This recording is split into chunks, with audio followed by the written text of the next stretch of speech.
Salam Indonesia, Anda menyaksikan berita terkini bersama saya, Madis Kudanekarang. RSUD Kelungkung akhirnya melewati fase sulit terhadap ledakan pasien COVID-19. Saat ini jumlah pasien mulai menurun drastis hingga di bawah 50 orang. Itu pun lebih dari 30% pasien yang dirawat dari luar Kelungkung.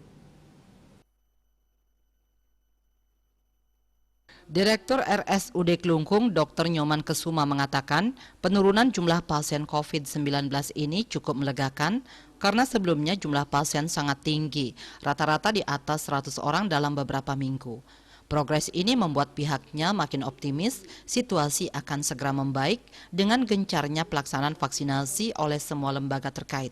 Namun sayangnya bor ICU masih tinggi karena pasien COVID yang masuk UGD sudah gejala berat atau kritis sehingga perlu perawatan intensif. Kesuma menambahkan saat ini kebanyakan pasien lansia dengan komorbid dan sebagian besar belum divaksin. Ini